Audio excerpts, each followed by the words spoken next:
Welcome to Lady Mary Beth. Let's bake scones together to soothe the soul. With so many of us experiencing social distancing and needing to stay close to home, I thought this would be a great idea, and you can gather around with your family and enjoy a tea time treat. If you have 2 eggs, a stick of butter, flour, sugar, and either milk or half and half, you can make these. It's quite easy. And you don't even need the scone pan. You can just simply score them on a cookie sheet and they'll be just fine. You'll see the recipe on my website. I have a friend that is on a self-quarantine for 14 days and I wanted to bring her a treat, something that would make her feel a little bit better today as she is alone. And of course, I will just drop it at the door. So I wanted to share this with you. Let's get started baking scones.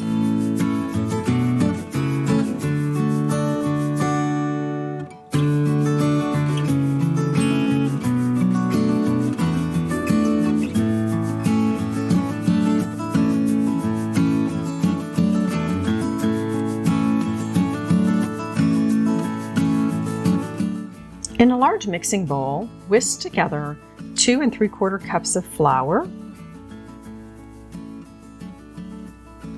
1/3 cup of sugar, and 3/4 teaspoon of salt. And I'm just going to add 2 heavy pinches. And 1 tablespoon of baking powder. That's more than you would imagine you need, but they actually allow it to rise. It's perfect. Whisk that together, and then we will add 1 stick of cold butter, which is a half a cup. And I'm using a pastry cutter to mix it. If you don't have it, you can use 2 forks.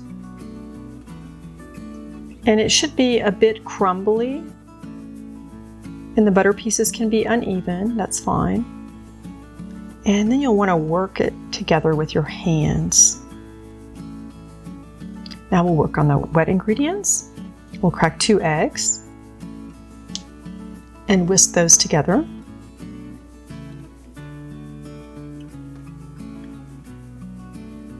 And then we will add 2/3 of a cup of half and half or milk.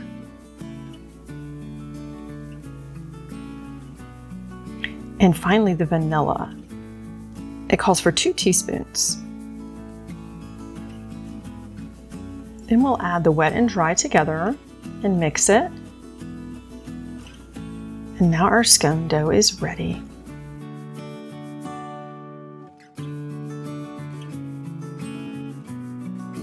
Okay, so we're just finishing up mixing our dough. And it's a little bit dry because the half and half is so thick. So I'm going to add a touch to it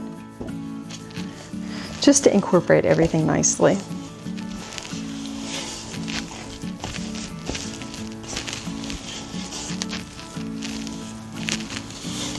Perfect.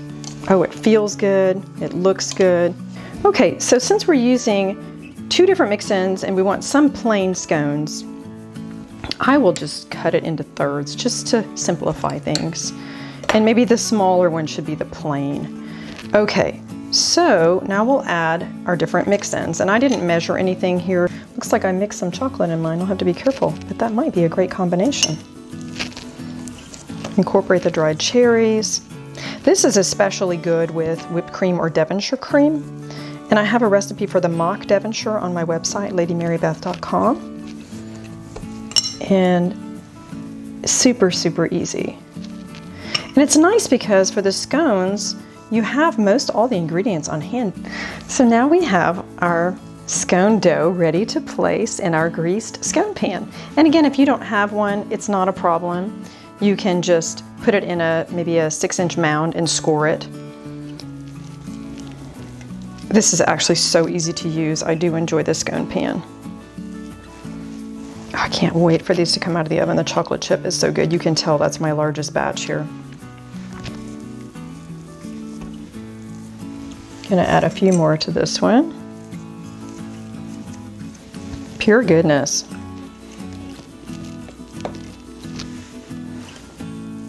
I feel like I should have made 2 batches. The scones are so delicious. And I saved the plain one for last because if I don't have enough, and have to add a little bit to complete one scone, then I can do that easily. So keep that in mind. These will spread a bit when baking, so don't worry if it doesn't go all the way to the edge. Okay, so we ended up with 5 of the cherry scones, 4 plain, and 6 chocolate chip. Now we will brush each scone with milk before we add the sparkling sugar. I've done it without the milk and it's perfectly fine, but I just thought we would add that special touch today. Just a bit of milk. Oh, they're going to be just perfect. Okay. So now we'll add the sparkling sugar. This is something I order from King Arthur Flour. I don't know if you can buy it at the grocery store. I don't believe I've seen it. And it glistens. And when they come out of the oven, they're just perfect. Very appetizing.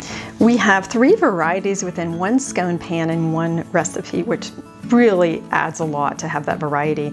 We have the sour cherry and the mini chocolate chip and the vanilla. And we will place these in the freezer for about 30 minutes so that the gluten can relax and it makes for a more tender scone and they rise a little bit more. So in the meantime, we will preheat the oven to 425 so that it will be ready when our scones come out of the freezer.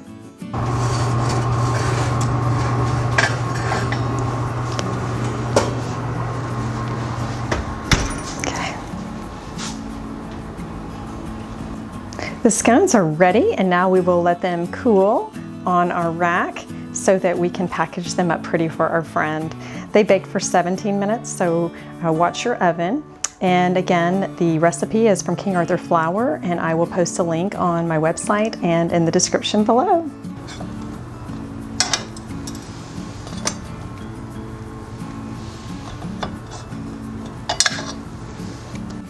The scones are ready and I have them in the basket, and before I deliver these to my friend, I'm going to enjoy some with my delicious tea.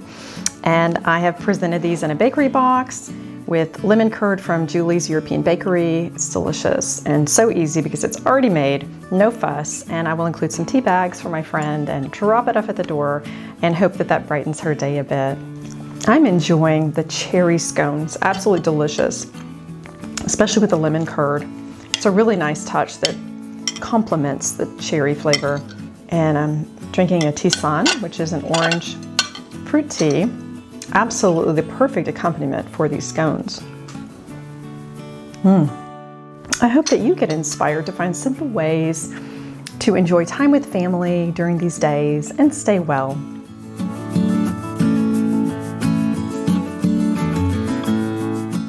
Thanks for joining Lady Mary Beth. Please hit like and subscribe. I hope to see you next time for more lifestyle tips.